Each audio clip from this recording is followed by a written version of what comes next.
kung ano yung napag-usapan kahapon, inulit ko lang. Nagkamali ako, meron akong nabanggit na baka papasok sa detention yung dalawa doon. At sinabi ko sa kanya, kailangan ko din silang samahan. Nagsimula na siya umiyak, nang umiyak.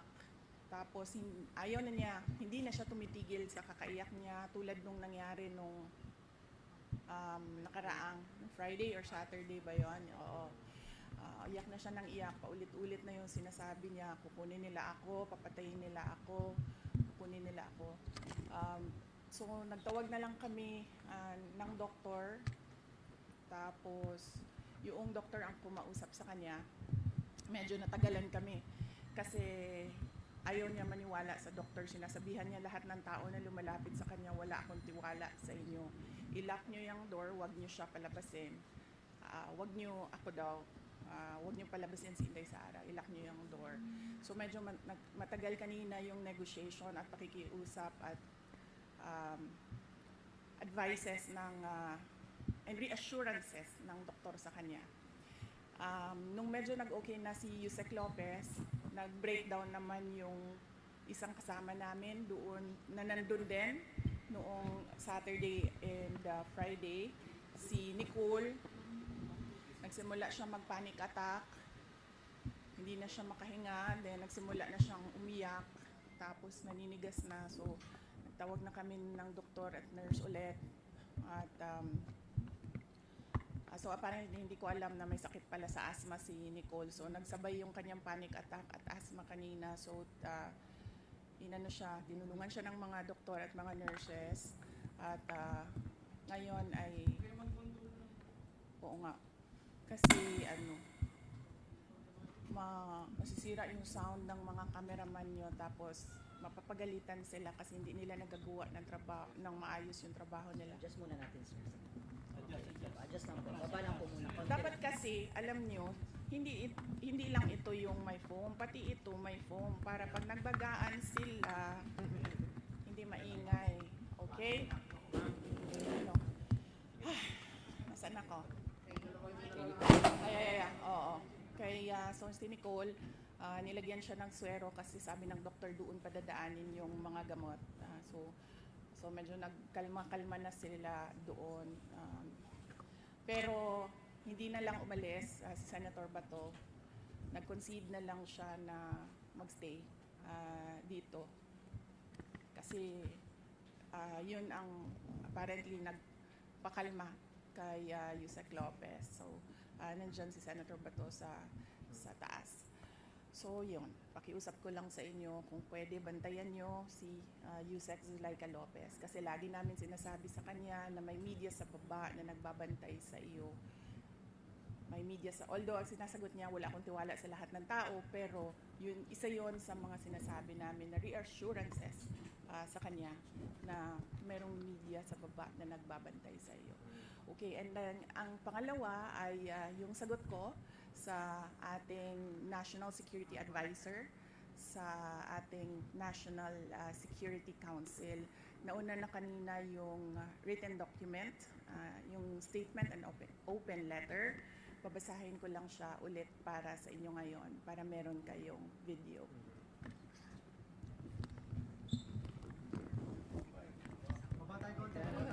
Oo, tutulungan ko kayo sa trabaho ninyo. Huwag kayo mag-alala.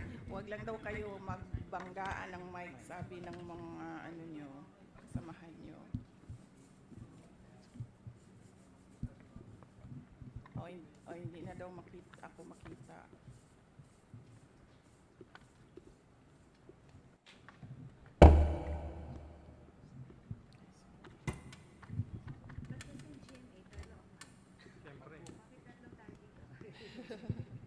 Nagbabantay kay Yusek Lopez. Salamat salamat sa inyong tulong sa Office of the Vice President at sa mga personnel ng Office of the Vice President. Hindi lang nila masabi sa inyo ngayon dahil lahat sila busy, under pressure, under stress sa kailangan namin gawin lahat dahil ngayong araw na ito, tatlo yung division ng labor namin. Meron sa office, meron sa House of Representatives at meron dito. This is in response to the statement made by the National Security Advisor speaking for the National Security Council dated 24 November 2024.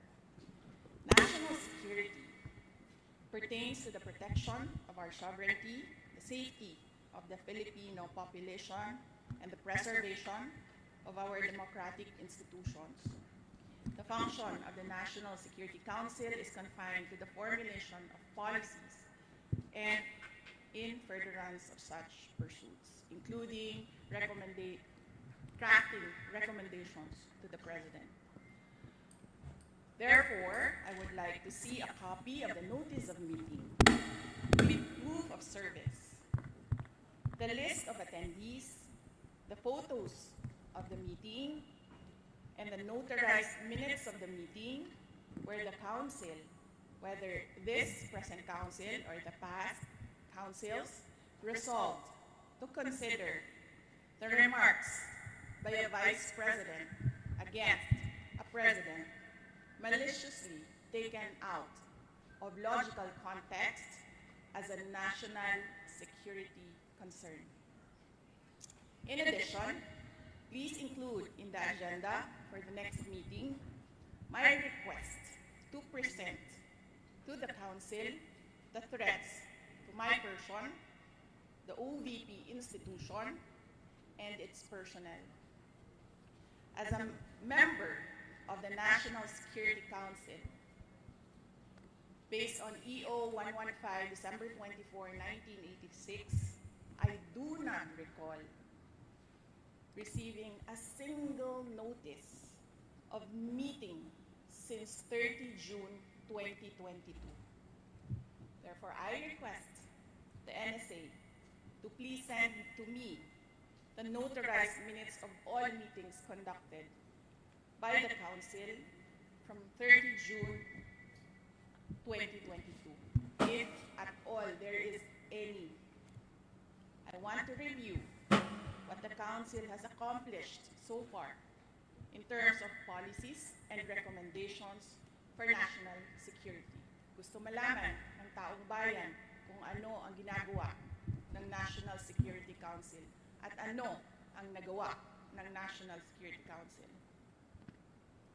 Moreover, please submit within 24 hours an explanation in writing with legal basis bakit hindi na member ang Vice President sa National Security Council or bakit hindi ako nakakatanggap ng invitation ng meeting, whichever is applicable. And finally, I urge all the National Security Council members and the Filipino people to demand transparency and accountability from the personnel of the National Security. Shukran. Ma'am, Thank you. ano daw yung tinutukoy niyo na white envelope? Ano daw po yung inutos sa inyo ni